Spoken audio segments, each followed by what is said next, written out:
Assalamu alaikum жалпы мекендештер, амансыздар. Сіздер менен кайрадан эле Москва Аккеме студиясында жаңалыктар, кабарлар жана окуялар менен саламатсыздарбы. Бүгүн 20 май дүйшөмбү, иш күнүңүздөр ийгиликтүү, берекелүү, жакшы улансын. Москвада маанилүү кабарлар менен тааныштырабыз. Бирден лайк басып, бизди колдоп кетиңиздер. 20 майдан тарта Москвада жылдагыдай эле план боюнча 10 күнгө чейин ысык суу токтотулат. Ал өзүнүн графигине жараша райондорго бөлүнүп, токтотулуп баштайт. Андан сырткары метролордо кондиционерлер жайкы режимге өттү. Бул өзгөрүүлөр Москвада күндүн ысышы менен башталды. Самокаттын дагы сезону катуу башталды жана эреже бузуулар өтө көбөйдү.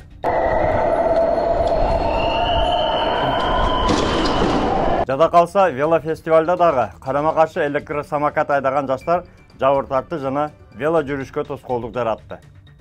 Ал эми бул 3 өспүрүм вместе деген тарифке уланган окшойт, коопсуздукту ойлонбой эле айдап баратышат.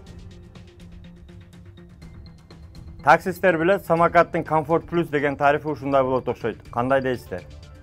Эми Москвадагы жаныбарлар дүйнөсүнө келсек, метрода өз эси менен халтурага чыккан ырчы иттер пайда болду.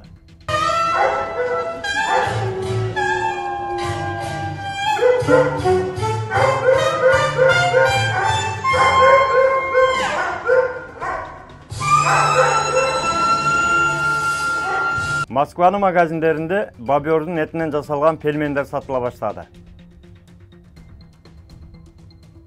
Бир болсо бул өткөндөгү шашлыктан кайткан бобер үйүнө точно жетпей калды окшойт.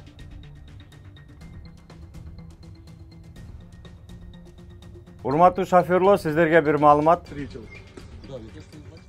Урматтуу такси жамааты, жолдо айрыкча СХ жактарда сак болуңуздар.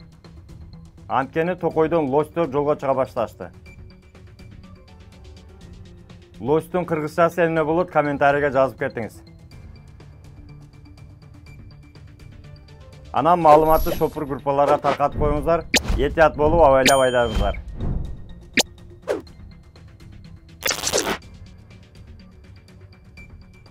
Мекенге уча турган же мекенден Россияга учуп келе турган жүргүнчүлөрдүн эсине маалымат менен бөлүшүп коюңуз. Аэрофлот авиалиниялары учуу алдындагы текшерүү эрежелерин өзгөрттү. Атап айтсак, авиакомпания белгилегендей, бул коопсуздук үчүн жасалган эрежелер. Ручной, колдо алып өтүүчү жүктөргө төмөнкүлөрдү алууга болбойт. Ар кандай бычактар, вилка, кайчы, узун кыскалы айырмасы жок, маникюр кайчы дагы, башка металл маникюр аксессуарлары, токума илгичтер жана току ийнелери, металл аксессуарлар менен иштөөчү аспаптар, курч элементтери бар спорттук жабдуулар, штопор, медициналык ийнелер жана шприцтер. Бул нерселердин бардыгы общий багажга катталышы керек. Маалыматтарды группаларга таркатып коюңуз.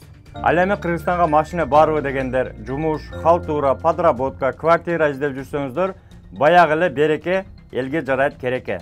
Береке.ру сайты же Google Play'ден Береке.ру тиркемесин көчүрүп алыңыз, дайым телефондо болсун. Эми Москва Telegram группасынан жардам берекетели. Максат деген сураптыр. Жамаат кандайсыңар? Госуслугадан регистрация тапшырган эле. Жаңы келген Кыргызстандан уже 25 күн болду. Дайын жок. Не кылса болот, мага окшогондор барбы билгендер жол жобосун айткылачы. Орус тапшырган заявка. Негизи эле майрамдарга бай болду, иш күндөрү аз болду, ошондуктан иш учуру аз болгондуктан регистрациялар негизи кечигип жатат. МФЦда тапшырасыздарбы, госуслугада тапшырасыздарбы, негизи эле алар кечигүүдө. Эгерде 25 күндөн ашып калса, сиздер сөзсүз түрдө аны ошол тапшырган МФЦга барып кайрылышыңыздар керек. Себеби ар кандай себептер менен регистрация базага кирбей калышы мүмкүн, негизи эле тапшырылбай калышы мүмкүн. Ошондуктан ошону аныкташ үчүн сөзсүз барып бир жолуккан жакшы. Анан кээде кайрадан тапшырыш керек болот, бирок кайра тапшырсаңыз деле анда отказ келиши мүмкүн. Ошондуктан биринчи тапшырганды аныкташ үчүн, точно жообун алыш үчүн МФЦга кайрылышыңыз зарыл. Бүгүнкү кабарлар сиздерге пайда алып келди деген ойдобуз. Бирден лайк басып, каналды колдоп, катталып, тууган уруктар менен бөлүшүүнү унутпаңыздар. Башкысы настроенияны бузбайын десеңиздер, мыйзамдарды сактап, документти тактап жүрүңүздөр, регистрациянын срогун да карап коюңуздар. Бөтөн жерде өзүңүздөргө сак документтерге так болуңуздар. Таза регистрация боюнча 8936 111 7911 номерине кайрылыңыздар, жигиттер жардам берет. Ал эми жаңы келген мекендештерибиз 8929 975 89 79 номерине WhatsApp'tan жазыңыз. Tapkanыңыздарға береке, үй бүлөңүздөргө тынчылык, ар бирибиз ата мекенибизге сыныман жетели, аман жүрүңүздөр. Москвадагы мекендештер, кирди чыкты боюнча границага кыйналган жердештерди бекер ташыган, жолдо полный жардам берген, чек арага до конца өзү барган Толкунбекке чалыңыз. Ак кемеден десеңиз полный кошумча чыгымдар, разворот, черный список, өтүп кеткен, жоголгон документтер бекер болот. Машиналар комфорт, ыңгайлуу, жылуу жумшак барып келесиздер.